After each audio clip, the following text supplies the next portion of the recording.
Sampurasun wargi-wargi Sunda sadayana, tepang dangu deui sareng Kang Hamdan dina neraskeun jejer cariyos kasarung kaliang maung. Carita ieu karangan Simkuring Pribados. Mangganya wargi-wargi Sunda sadayana dimana bae ayana anu mendakan ieu channel teu kaeng hirap, subscribe channelna supaya caritana leuwih gacor deui. Kamari teh carita tos dugikeun ka Mang Omon sakulawarga keur ngajugjug ka pasar papanggih jeung Mang Uding, salah sahiji warga Kampung Ciburial, ngobrolkeun kaayaan Mang Omon anu ngabutuhkeun pagawe keur ngabangun imahna nya. Wargi-wargi Sunda sadayana dugi kadinya carita anu tos kapedar kamari, mangga supaya teu nyangkolong kana waktos urang kawitanan deui. Geus kitu mah Mang Omon sakulawarga neruskeun lalampahanana nuju ka pasar. Teu lila oge maranehna tiluan teh geus nepi ka pasar, sagala dibeli. Si Ucil oge kacida bungahna kusabab kakara nyorangan datang ka pasar ngadon balanja sagala rupa, dibeli baju teuing sabaraha pasang, pokona mah dina poe harita maranehna tiluan teh belanja baju kacida lobana jeung alat-alat dapur jeung sajabana, alat-alat rumah tangga komplit ti bantal nempikeun ka nu sajana dibeli ku BNI, sanajan dina hatena tetep bingung kusabab salakina bisa ngabogaan duit kacida lobana, tapi dina poe harita teu mikiran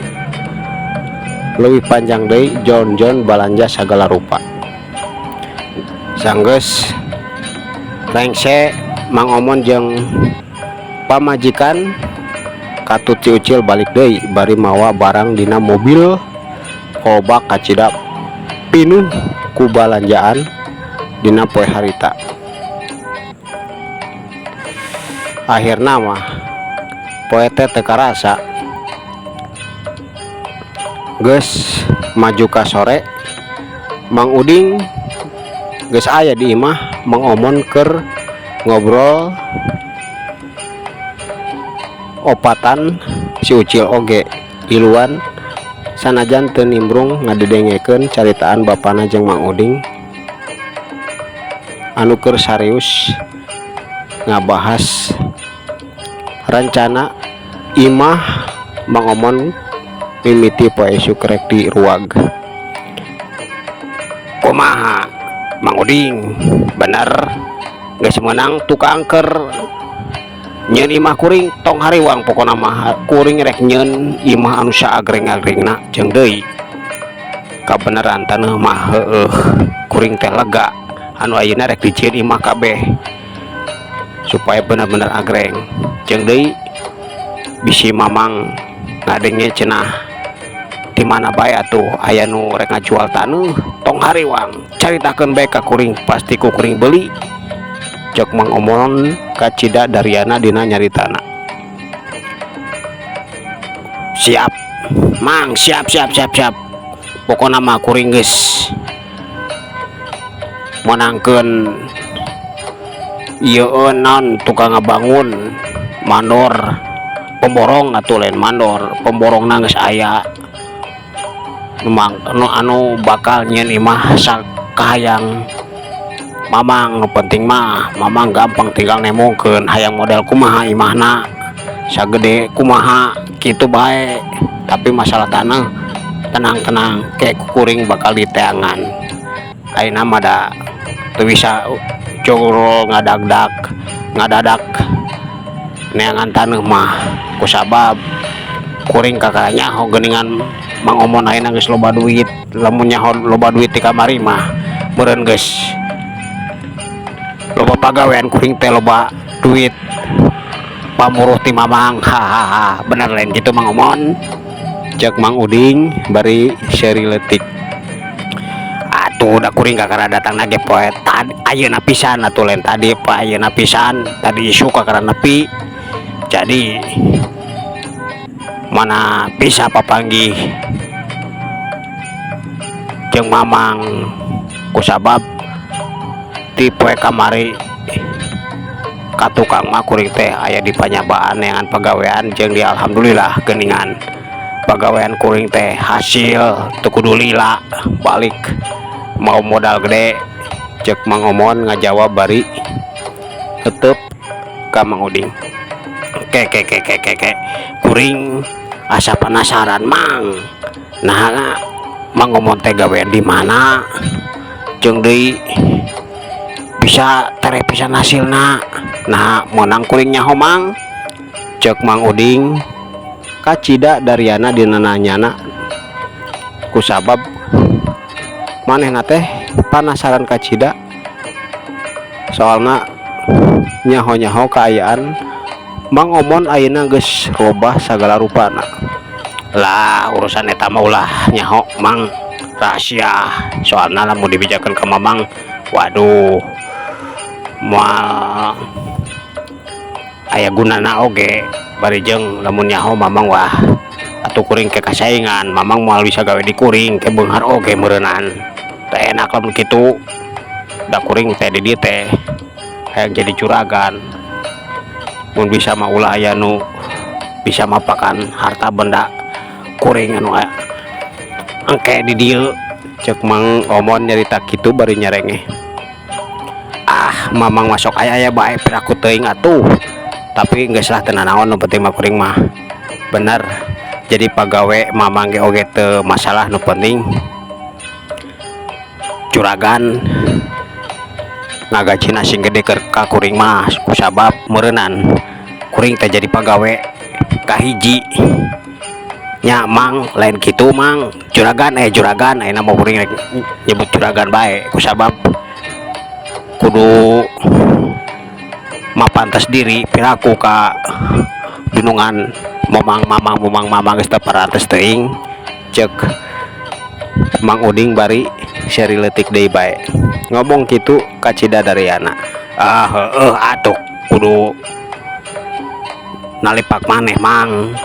ayeuna mah kusabab sanajan ayeuna imah kuring butuh tapi tipe isu kahareupna mah geus robah kayaana jadi terserah Mamang rek nyebut tahun bae oge nu penting mah meureunan kudu nepak diri bae kudu ngarti kitu jeung deui ulah hari Bang pokona mah bener danan Mamang teh meureunan jadi pagawe kahiji nu aya di kuring ayeuna. Mamang meureunan anu bakal jadi mandor sagala rupa pagawe engkena lamun geus loba pagawe anu gawe ka kuring atawa di kebon sawah kusabab kuring teh hayang melian sawah jeung kebon sabae anu rek ngajual ulah neangan di dieu bae Mang rek di lembur tatangga atawa di desa mana oge salagi ngadeng aya anu rek ngajual taneuh pejakeun bae ka kuring pasti ku kuring bakal dibayar. Cek Mang Omon nyarita kitu deui. Aduh hebat euy hebat juragan. Siap lah juragan nu penting mah ayeuna aya deui meureun keur kapangabutuh kuring kusabab meureunan ayeuna teh kuring tarik balik bae kusabab geus jelas ieu kaayaanana dicaritakeun ku kuring. Cek Mang Uding nyarita kitu teu heulem-heulem deui. Tenang bae Mang tenang pokona mah tenang tah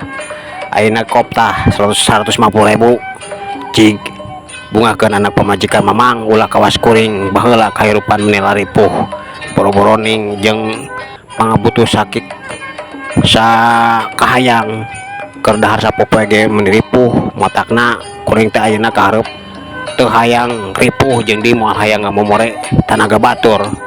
kanyahoan mamangkara dengan pagawean jeung ngobrol kuring ayeuna oge geus buktikan ngeunah gawe di kuring mah komodo isukan lamun geus bukti kuring jadi juragan pokona mah mamang bakal senang ayeuna mah geus jig balik ka hade poe isuk pemborong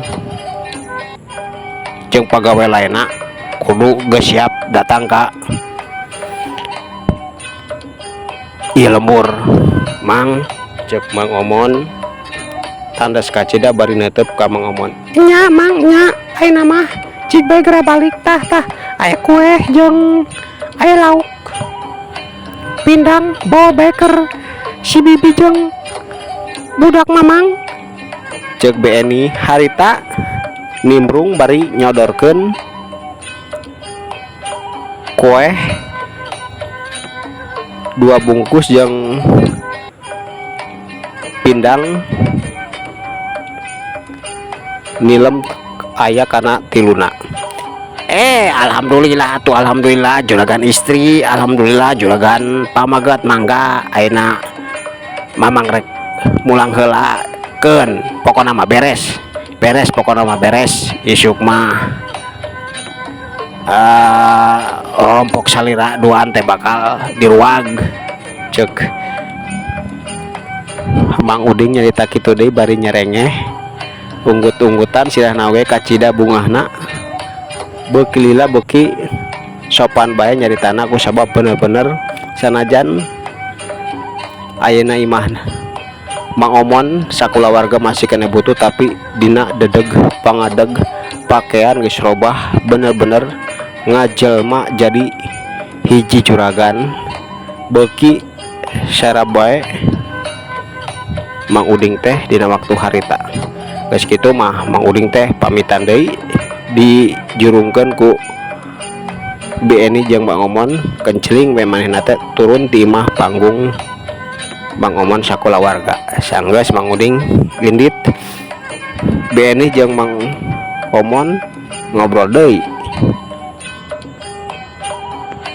mikiran keayaan isuk manehna kudu ka mana heula nyiruruk kusabab meureunnan moal cukup sapoe 2 poe ieun imah mangkaning kaayaan bentuk imah geus ditewongkeun modelna ku Mang Omon ka manehna. Kang ayeuna urang geura mikiran kudu cicing di mana heula sanameh imah jadi meureunnan piraku urang moal boga tempat keur sapoe cicing. Cek BNI bari netep ka Mang Omon nanya kitu nandaskeun pamikiran anak ayeuna mah ulah loba pikiran kan tuh aya Pak RT urang minta tempat baik ka Pak RT urang sewa heula taneuhna urang nyeun wangunan keur cicing urang sapopoe atuh cina rek dibeli taneuhna hade lamun rek dijual mah ku Pak RT ayeuna mah geus cicingnya akang rek nepungan Pak RT heula. Jawab Mang Omon bari netep ka pamajikanna. Nya ari geus kitu mah cik bae atuh. Heeh, teu naon. Ayeuna mah geura papungan bae Pak RT na. Mudah-mudahan Pak RT ngijinan da meureun akang ge moal ngamumarekeun bakal ngabayar ya. Waktu sabaraha poe di tempatan atau sabaraha bulan di tempatan sameme imah urang anggeus. Nya tuh puguh lamun hayang disewa nya ku akang bakal disewa amun rek dijual beurana dibeli kan geus kitu cek akang oge tadi ayeuna mah geus akang rek kitu lah. Cek Mang Omon ngajawab kitu bari nangtung geus kitu mah ninggalkeun imah maranehna. Aduh Bapak dagoan heula dagoan ucil ilu uli ilu hayang nyaho ngobrol naon bae Bapak jeung Pak RT. Cek si Ucil bari norolong tuturkeun bapana nu geus lempang teh heula.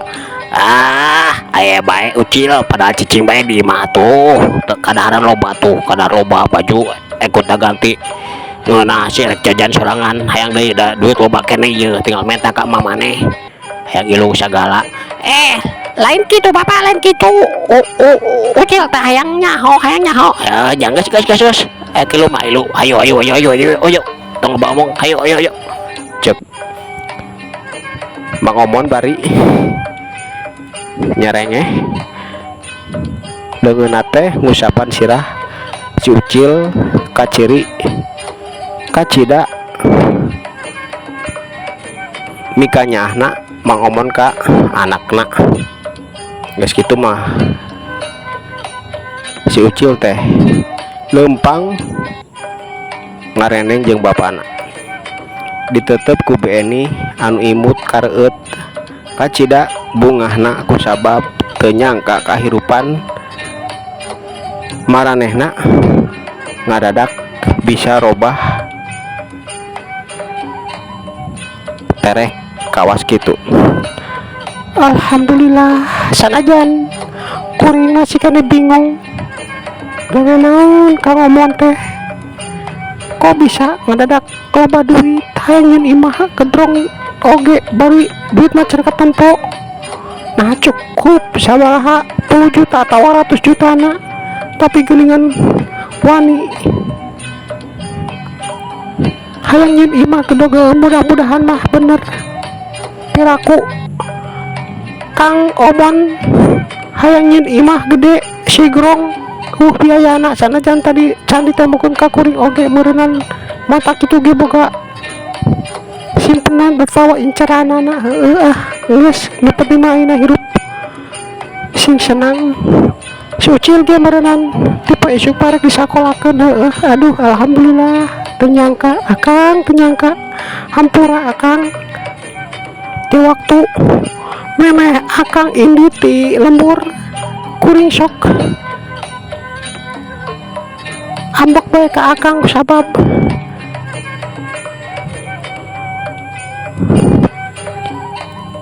akang teh sok matak pika keheulun baik keur kuring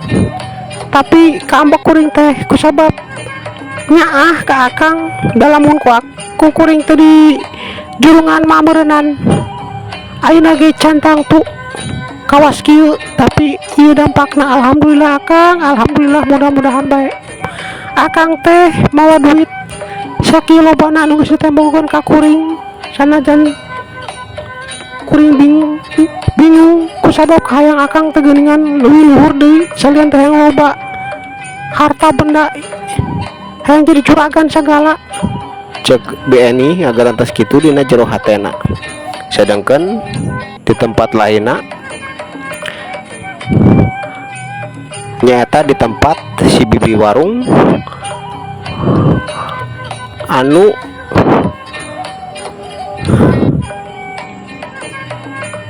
aya di tengah lembur harita warung nate kerame jeung deui si bibi warung keur ngobrol jeung salakina saenggeus ngalayanan anu meuli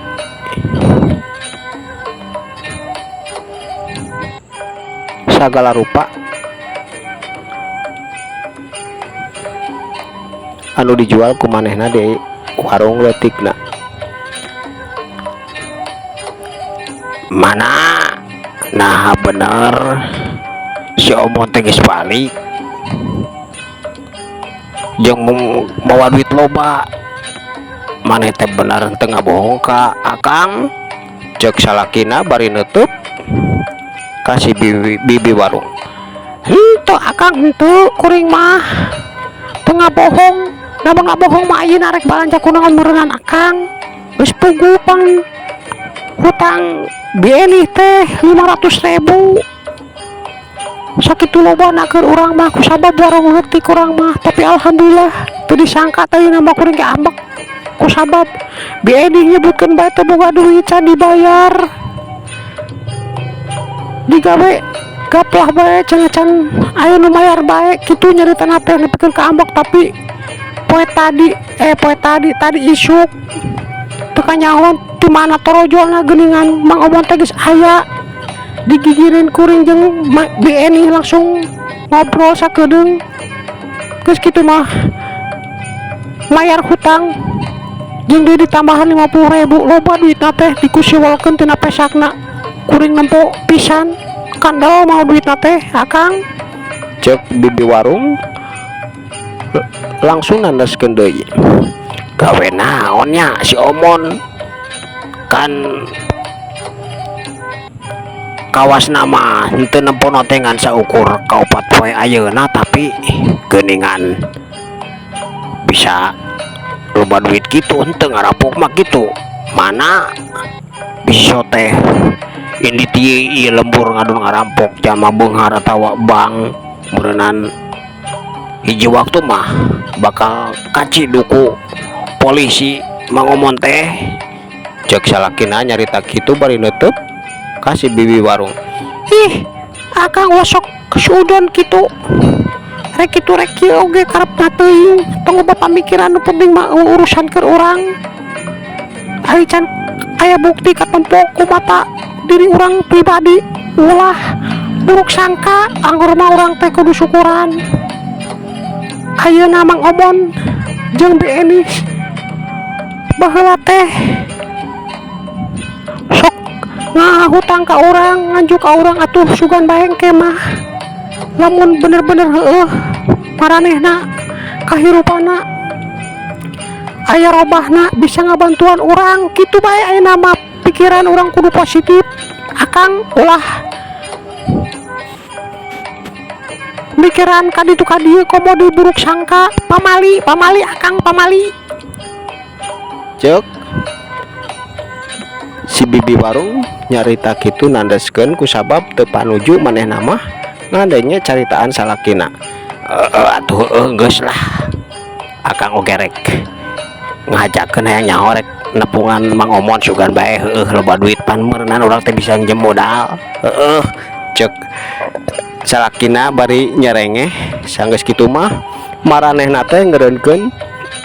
obrolanana ku sabab loba nu balanja dua nana pada ngalayanan anu balanja ka warungna.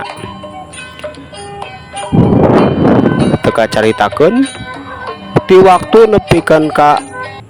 waktu datang poe nepi ka minggu datang minggu nepikeun ka bulan tahun oge terus kaganti bener-bener kahirupan Mang Omon sakula warga ayeuna geus ngagehgerkeun warga lembur Ciburial ku sabab ayeuna geus ngajelma jadi juragan kaya raya imah sigrong gede 3 tingkat mobil motor kacida alusna loba kapimilik ku Mang Omon sakula warga. Si Ucil oge ayeuna mah geus sakola jeung deui ayeuna teh geus asup sakola SMP. Loba taneuh diantarana sawah jeung kebon anu dijual ku warga lembur Ciburial dibeli ku Mang Omon jeung deui teu saeutik warga-warga lembur tatangga anu ngajual taneuh ka Mang Omon dibeli oge ku Mang Omon nepikeun ka aya hiji juragan anu geus biasa meulian taneuh murah ngarasa ambek sabab ayeuna mah warga-warga kampung mana bae oge anu rek ngajual taneuh sanggeus nyaho Mang Omon sok meulian taneuh leuwih mahal wani ngabayarna jadi teh nalawarkeun taneuh anu rek dijual ku maranehna teh ka Mang Omon nepikeun ka bener-bener juragan di hiji lembur sepi para aya nu datang jeung deui biasa nama manehna teh sok minjemkeun duit direntenkeun ayeuna mah sama sekali. Kacida hesena sabulan saurang oge anu nginjem duit ka manehna kusabab sarua bae salianti ngajual taneuh. Warga lembur anu geus arapaleun ka Mang Omon mah maranehna teh nginjem duitna teh ka Mang Omon kusabab Mang Omon mah henteu ngabungakeun jeung deui ngabebaskeun ka sakabeh warga rek iraha bae mayarna eta oge lamun geus boga, lamun can boga mah ku Mang Omon tara dipatok. Iraha bae nu penting mah hirup maranehna henteu sulit nepikeun ka bener-bener warga-warga anu geus kenal ka Mang Omon sakula warga, boh warga salembur Ciburial atawa warga-warga tatangga lembur kabeh oge pada mika ajrih ka Mang Omon. Tapi keur juragan eta mah ngajadikeun manehna ambek kacida kusabab Mang Omon teh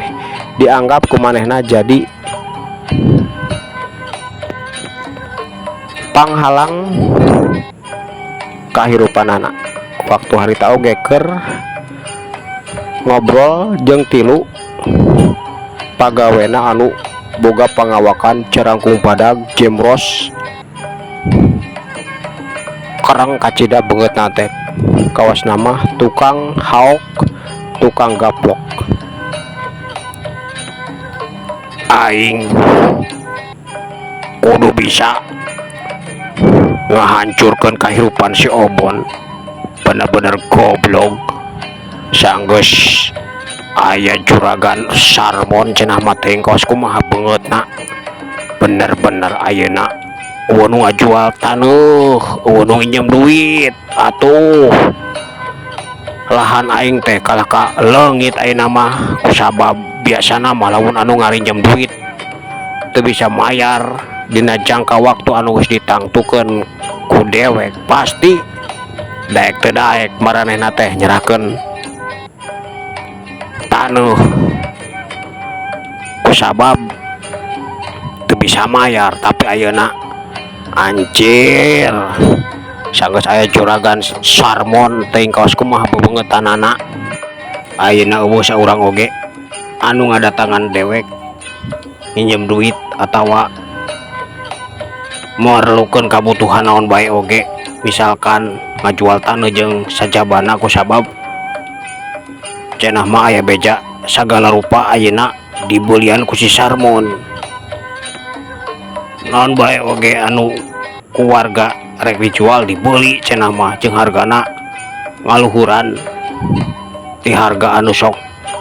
ku dewek dibikeun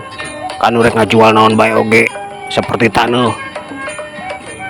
jeung deui cenah mah sok naon nginjemkeun duit tapi tara make bunga. Dasar setan alas bener-bener ayeuna mah si Sarmon ulah diantepkeun Juned Karman cek juragan Dirman bari nutup katilu anak buahna anu keur unggut-unggutan kacida Daryana dina ngadengekeun caritaan juragan eta. Waktosna kabujeng seepnya wargi-wargi Sunda sadayana caknya orang tinggalkeun dugi kadinya heula cariosna. Insyaallah kapayuna orang teraskeun deui teu kaeng hilap subscribe channelna supaya leuwih gacor deui caritana kumahanya kaayaan kahirupan Mang Omon saenggeus ngajadi hiji juragan anu kacida dipika hormataku sadaya warga anu aya di kampung Ciburial jeung kampung-kampung sejenna anu geus wawuh karena kahadean Mang Omon. Tapi geuningan setiap aya kahadean